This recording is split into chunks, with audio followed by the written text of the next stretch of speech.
Yeah, what is up, guys? Barber Joe coming at you guys with another video. First thing I want to say is appreciate you guys for all the support on the deck profile. It really means a lot. I had a couple questions about my siding patterns throughout the tournament. Throughout the day, I played against a Trilament, Mitsu Orchis, Nouvelle deck, and then I played against three Yummy and three Vanq K9. So I'm going to focus on the Yummy and the Vanq K9. I'm going to show you guys my sided patterns for those matchups. So this next video you guys are going to see is going to be that. Me kind of explaining my thought process behind the cards. I was siding in, inside and out. Appreciate you guys. Going first, if I know I'm going first into Yummy, like after game one, of course, I will side out three Fullers and three Perulia.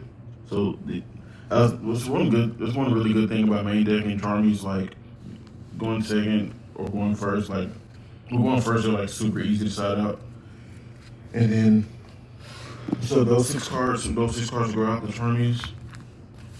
And then in their place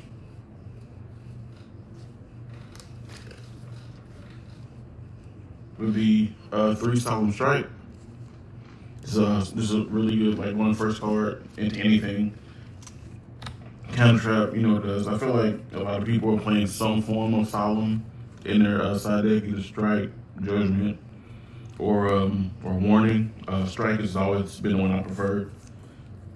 And then going first into Yomi was Casture Fenrir.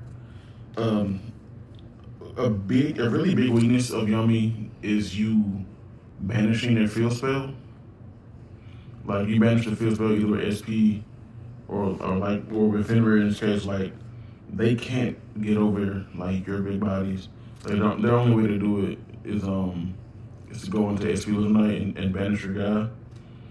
But like after that, like their resources are kind of spent. Like they can't get over your big bodies without the extender field spell. I can't think of the name right now. So that's why I thought Fenrir was a good choice to side for this event, and it put in a lot of work for me on Saturday.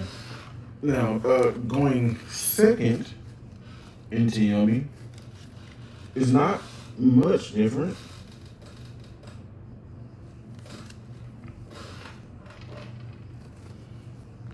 So we're going second, or put the deck back together.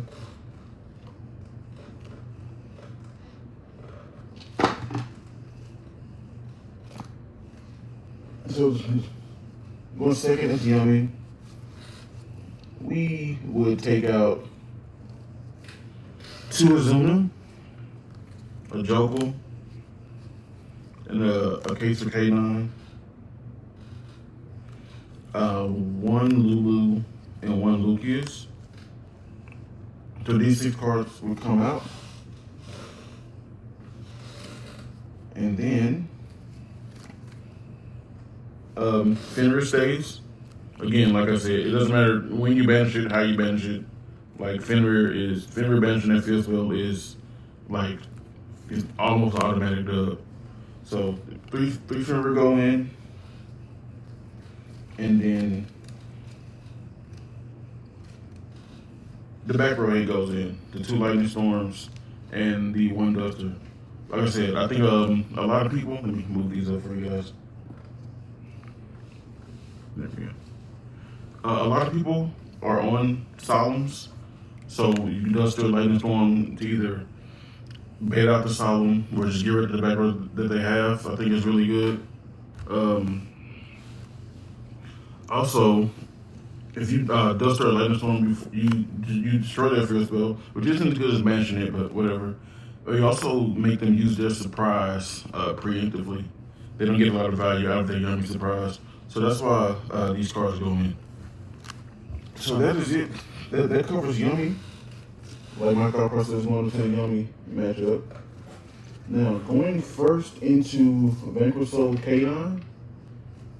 This is going to be very similar to Yummy, and by very similar, I mean the same. So you start out the six Charmies going first. Some people like to leave in Perulia going first if they know they're going to get Vanq or K9 to play around or to get some value off them triggering Holly Sue or triggering Azuna on your turn.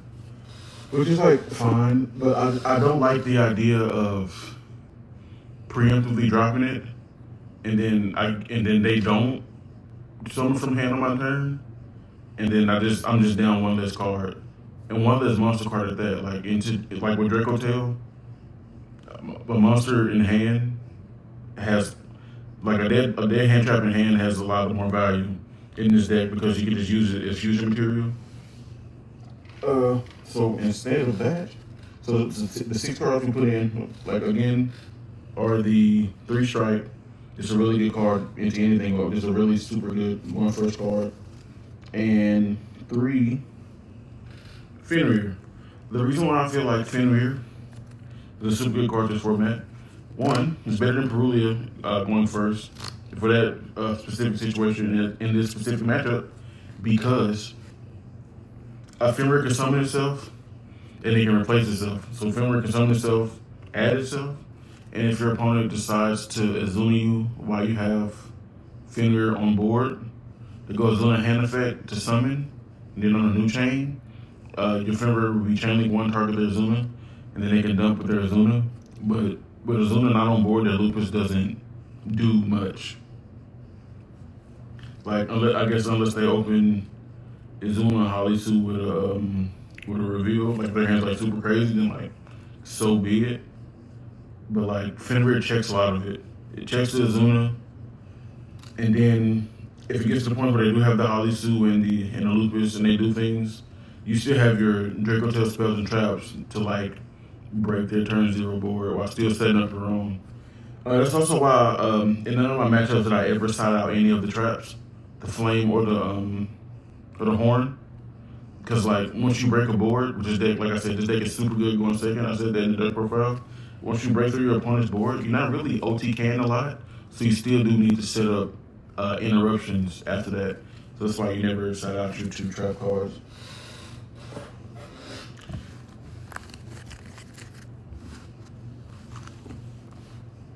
Now, going second into Dracotail K9, we elected to side out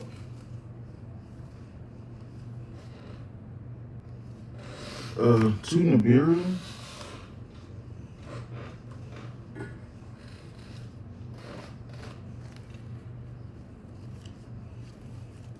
Shout out a case for K9.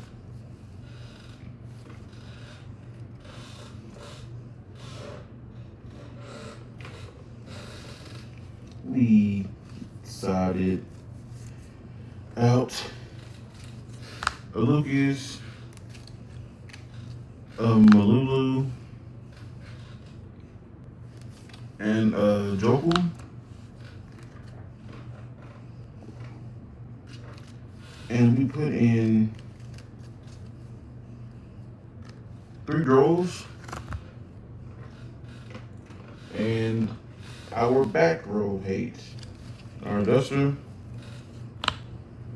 and our 2 Lightning Storm. The thought process behind this, I feel like a good Vanq player is not going to play into Nib if they don't have to. And if they do, they're gonna set up Ripper before, and with me not playing the Imperm like a Veiler, like the Nib never gets value. Like I guess you can just trigger it to like make them use the Ripper effect, which I guess is fine, but I just don't. I didn't think it was worth. I saw how Casey came out. I just feel like looks like a hard going first card. Like I don't. Like it's not needed. Shout out to Jogo, Lulu, and Lucas. I was very iffy about signing out these 2 cards and these 2 pieces of engine, but like between your 3/5 mana, your 2 other copies of Lucas and Jogo, and 3 of each of your spells, like I felt like these were 2 cards that you could take out just for like more going second things. And I put in the Storm and the Duster for the same reason I put it in against anything else. Like I said, Solemn cards are very popular, for like super going first cards, and also just gets rid of their field spell, and it forces out their trap, the Vanq trap, early, so they don't get like a ton of value out of it by like being able to like pop your board. And then Droll, Droll's interesting. If they start with Mad Love, Droll's really good because once they search the field spell with Mad Love, they can't search the game with the field spell, which is nice.